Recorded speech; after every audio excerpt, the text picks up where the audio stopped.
कहानी कुर्सी की देख रहे हैं आप। आपको एक बड़ी खबर देता हूं। बैंकॉक में जहां प्रधानमंत्री बिम्स्टेक समिट के लिए गए हैं, प्रधानमंत्री नरेंद्र मोदी और बांग्लादेश के अंतरिम सरकार के प्रमुख मोहम्मद यूनुस की मुलाकात हुई है। थाईलैंड में बिम्स्टेक शिखर सम्मेलन के बीच ये मीटिंग हुई है। शेख हसीना के पिछले साल अगस्त में तख्ता पलट के बाद दोनों नेताओं के बीच ये पहली मुलाकात है। प्रधानमंत्री मोदी ने बातचीत में बांग्लादेश में हिंदुओं पर हो रहे अत्याचार का मुद्दा भी उठाया है।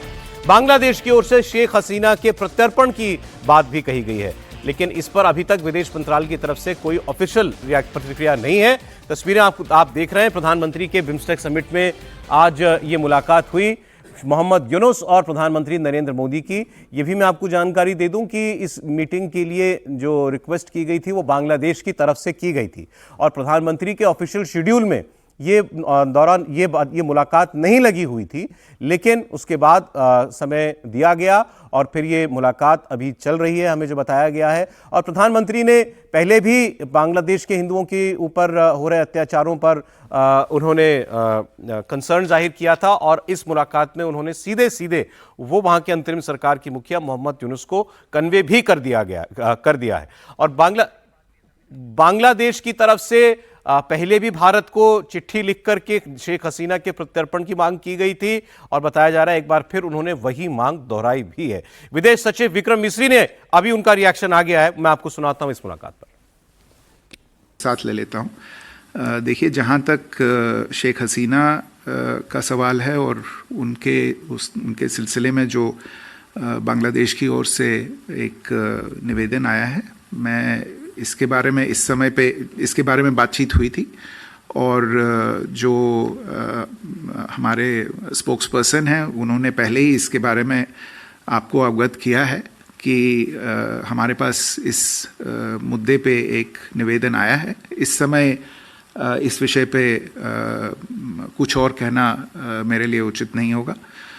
माइनॉरिटीज़ की, अल्पसंख्यकों की जो वहाँ पे हालत है और इस विषय को लेके बातचीत में जो दोनों लीडर्स के बीच में हुई, जैसा मैंने अपने रिमार्क्स में कहा, प्रधानमंत्री जी ने इस मुद्दे को खुल के सामने रखा।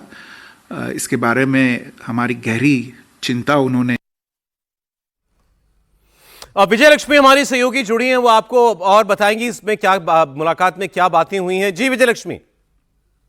देखिए सौरभ, बिम्स्टेक के साइडिंग्स में ये मीटिंग जो है हुई है। बांग्लादेश भी बिम्स्टेक का एक सदस्य देश है और उसके जो चीफ एडवाइजर है, जो अंतरिम सरकार है बांग्लादेश की, मोहम्मद यूनुस साहब के साथ प्रधानमंत्री नरेंद्र मोदी की मुलाकात हुई है और उसमें अल्पसंख्यक हिंदुओं के ऊपर जो अत्याचार वहां पर हुए, ये मुद्दा भारत की तरफ से इस मीटिंग के दौरान उठाया गया। इसके साथ ही जो फॉरेन सेक्रेटरी ने भी कहा कि शेख हसीना के एक्सट्रेडिशन का मुद्दा भी जो है वो बांग्लादेश की तरफ से उठाया गया। उनके प्रत्यर्पण का मुद्दा भी बांग्लादेश की तरफ से उठाया गया। बॉर्डर सिक्योरिटी के कुछ कंसर्न्स के इश्यूज को लेकर के भी दोनों के प्रधानमंत्री नरेंद्र मोदी और बांग्लादेश की अंतरिम सरकार के चीफ एडवाइजर मोहम्मद यूनुस साहब के साथ बातचीत में किया गया। भारत ने अपनी तरफ से कहा कि वो अच्छे और मजबूत रिश्ते जो है वो बांग्लादेश के साथ चाहता है। काफी अहम मुलाकात ये इस लिहाज से हो जाती है सौरभ कि ये पहली मुलाकात है प्रधानमंत्री नरेंद्र मोदी की बांग्लादेश के जो अंतरिम सरकार के चीफ एडवाइजर हैं, शेख हसीना की सरकार के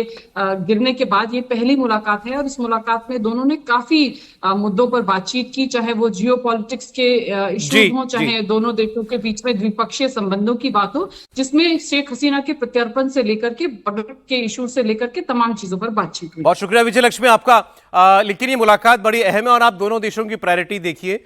हम कह रहे हैं आपके देश में अल्पसंख्यकों पर, हिंदुओं पर अत्याचार हो रहा है, उस पर आप लगाम लगाइए, और वो मांग कर रहे हैं कि शेख हसीना को पहले हमें वापस लौटाइए। आरती जी। देखिए, बहुत सिंपल सी बात है कि लगातार जिस दिन से शेख हसीना हटाई गई वहाँ से, उस दिन से इनफैक्ट आपके दर्शकों को भी मालूम है कि भारत का रिश्ता जो शेख हसीना के साथ है वो हिस्टोरिकल है। उसमें ये ट्रांजैक्शनल रिलेशनशिप नहीं है। उनको पनाह अगर दी है वो इसलिए नहीं दी है कि कुछ हम बांग्लादेश से निचोड़ना चाहते हैं, वो इसलिए दी है क्योंकि शेख हसीना के साथ एक पुराना रिश्ता है। वो भारत की परंपरा को समझती है, वो बांग्लादेश को बहुत अच्छे से समझती है, और ओवरऑल बांग्लादेश और हिंदुस्तान की रिलेशनशिप जो बहुत स्ट्रांग रही है हिस्टोरिकली 1971 से लेकर अभी तक, वो उसका सबसे बड़ा सिंबल है।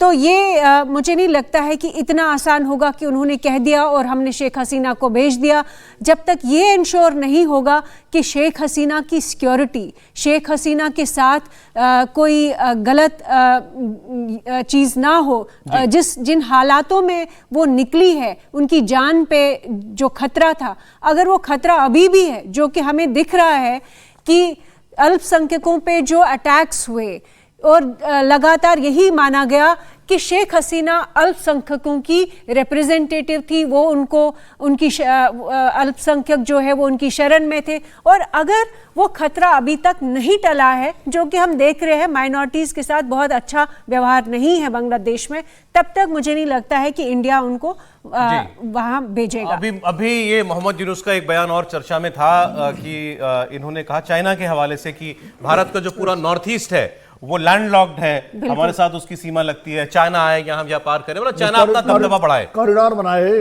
पाकिस्तान को देखिए, यूनुस को मैंने जब ये आए थे तो मैंने कहा कि एक उदार चेहरे में छिपे हुए जिहादी हैं ये, अगर ये वहां बनते, पहले से पहचानते थे, बिल्कुल हमारे टेलीविजन पर चला उस कस के, एक छिपा हुआ जिहादी। नहीं पहचानते इसलिए था कि इसने वहां, इनके कृत्य सारे वही निकले, वही नहीं वही थे जो ये लैंड ये जो फाइनेंस माइक्रो फाइनेंसिंग कर रहे थे ना, तो गांव के लोगों के यहाँ भाषण में वो इस्लामिक दिया जाता था कि कैसे जमीन तुम्हारा करना है, खुदा ने क्या कहा है, और उसी पर तो रोक लगाई थी। बाद में इस पर केस था जो ये मुकदमा करके भागा था। सिर्फ उतना ही नहीं, यूनिस का तो ये तो अभी बिल्कुल साफ भी हो गया है कि यूएसएआईडी ने जिस तरह से यूनिस को बनाया, जिस तरह से इनको अवार्ड्स दिए गए, जिस तरह से इनको प्रोजेक्ट किया गया माइक्रो फाइनेंसिंग के लिए, यूएसएआईडी ने उसी के प्रोजेक्ट का नतीजा है। और वो यूएसए ट्रंप ने बंद करी, भारत ने बंद करी,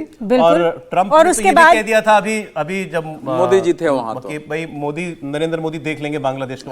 सवाल था क्या? बिल्कुल मैंने ही जो सवाल किया कि 2020 में और 2020 यूएस में और 2024 इंडिया के इलेक्शंस, इनफैक्ट पहले बात भी हो रही थी कि जो सीटें नीचे घटी बीजेपी की, उसका कारण क्या था। अब तो बहुत साफ है कि यूएसएआईडी का इलेक्शन इंटरफेरेंस रहा इंडिया में, यूएसएआईडी का ही प्रोजेक्ट है यूनुस, और यूएसएआईडी की वजह से ही तख्ता पलट हुआ बांग्लादेश में, इसमें तो कोई दोहराई नहीं है। उन्होंने जो इलेक्शन इंटरफेरेंस ही नहीं, जो रेजिम चेंज का लगातार यूएसएआईडी के प्रोजेक्ट्स रहे हैं पिछले 75 साल तो नहीं, लेकिन लगभग पिछले 40-50 साल में, वो किसी के सामने छुपा नहीं है। वो तो ट्रंप ने भी एक्सेप्ट कर लिया। और जब से यूएसएआईडी पे जो फंडिंग फ्रीज हुई है, अब देखिए यूनुस जाके अब चाइना को बोल रहे, शी जिनपिंग को बोल रहे हैं कि आप इंडिया पे अटैक कीजिए। 3 मीटिंग्स रिक्वेस्ट कर चुके हैं भारत से, बिल्कुल, लेकिन अब यहाँ पर उनकी मुलाकात हुई है। देखिए ऐसा है कि ये बातचीत इतना सामान्य तो नहीं हो सकता है, क्योंकि भारत ने उस विद्रोह के बाद स्पष्ट कर दिया था कि भारत इसको लोकतांत्रिक, नैतिक, संवैधानिक और कानूनी परिवर्तन नहीं मानता है। विदेश मंत्री ने स्पष्ट कहा था कि आरक्षण के बहाने और केवल ये शेख हसीना की सत्ता को उखाड़ के फेंकने के लिए उनके विरुद्ध था। उसके बाद के सारी घटनाक्रम है, तो भारत ने तो इस मामले में स्पष्ट कर दिया था। जिस ढंग से पाकिस्तान की सेना बांग्लादेश की सेना के साथ ट्रेनिंग कर रही है, अभ्यास कर रहा है, वहां से जो बड़े आप बिना वीजा के आके अराइवल वीजा आप बांग्लादेश में ले सकते हैं, वहां की जो कार्गो है वो बिना किसी उसके चेक के वहां उतारे जा सकते हैं। तो उसके बाद उसको एक पूर्वी पाकिस्तान बनाने की एक पूरी आधार भूमि वही लौट रहा है बांग्लादेश दोबारा। सर अब इसमें तो कोई शक नहीं है कि ये बांग्लादेश की रिजीम, इसके हित मतलब ये हमारे हितों की तो परवाह नहीं करता। नहीं, जिस तरह से जो पूरा रवैया रहा है यूनुस रिजीम का, वो तो इसी की तायद करता है कि भाई जिस तरह वहाँ हिंदुओं पर हमले हुए, उन मुसलमानों पर हमले हुए जो आवामी लीग के समर्थक थे, और पूरा टारगेट करके लोगों की पिटाई हुई और धार्मिक स्थलों को तोड़ा गया, क्रिश्चियंस पे भी हुए, सब पे हुए, तो उससे जाहिर। और यूनुस जी ने कोई इसमें कारगर लगाम लगाने कोई प्रयास भी नहीं किया, खाली बयानबाजी जरूर की।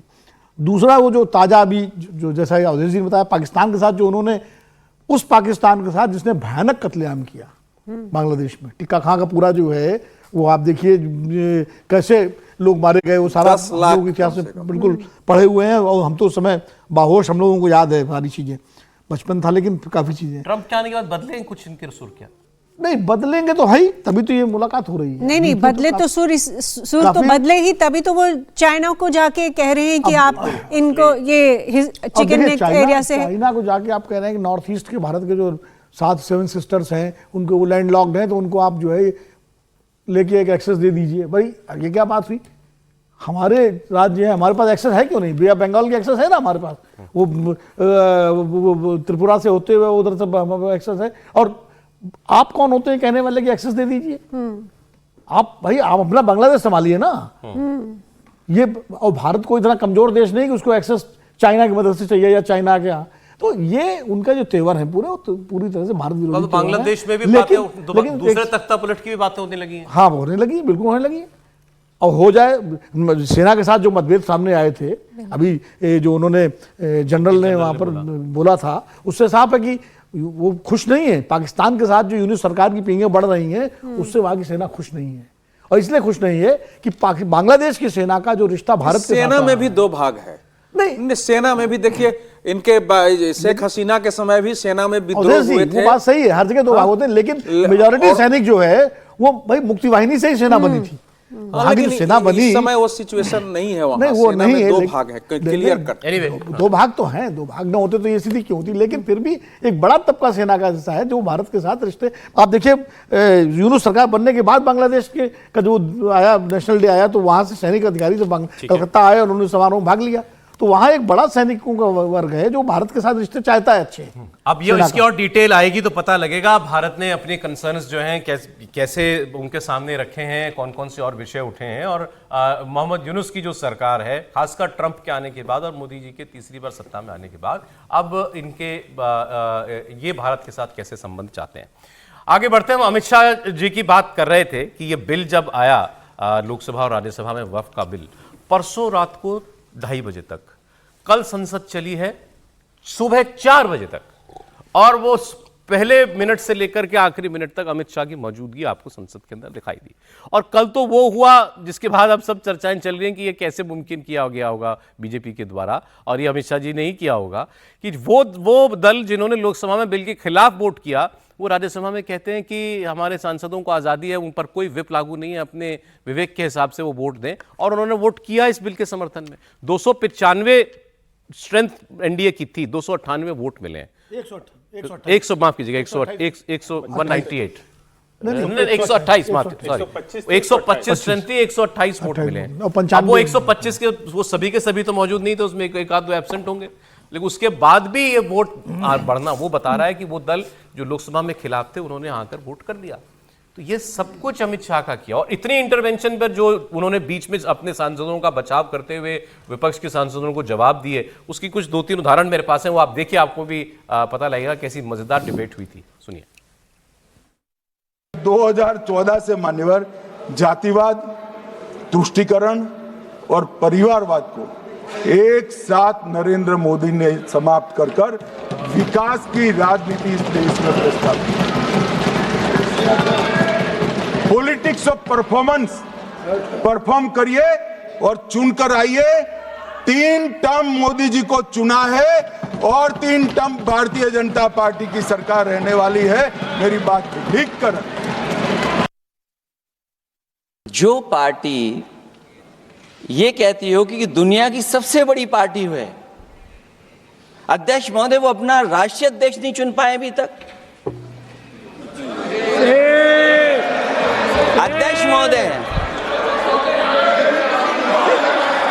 अध्यक्ष महोदय भारतीय जनता पार्टी क्या है?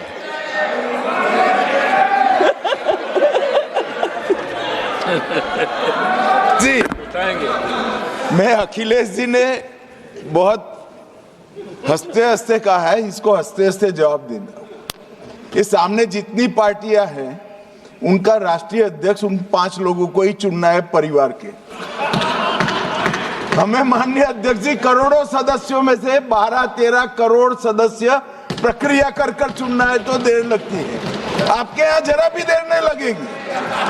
मैं कह देता हूं अभी 25 साल तक आप अध्यक्ष हो जाओ, नहीं बदल सकता। 26/11 आरएसएस ने कराया, सदन के सदस्य बैठे हुए हैं। हाफिज साहब और सुनिए, जाकिर नाइक शांति का मसीहा सदन में सदस्य बैठे हुए हैं। सर किसने जोड़ा? मैं नहीं कह रहा हूं जोड़ा, हमने किससे जोड़ा मैं बताना चाहता हूं।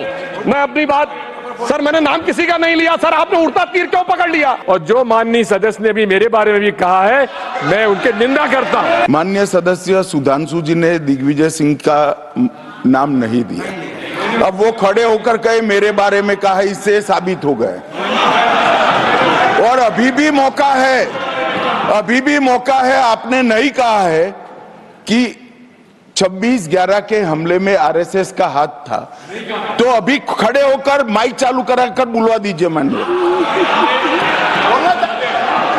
और आपत्तिजनक बात है, मैंने ये बात कभी नहीं कही है, ये आप लोगों का प्रचार है। माननीय गृह मंत्री जी, आप वहां पर थे, गृह मंत्री थे, जब दंगे हुए थे तो आप लोगों का क्या रोल था, ये जन जाहिर करें। इनको मेरा हुआ ऐसा है कि मैं ही दिखाई पड़ता हूं।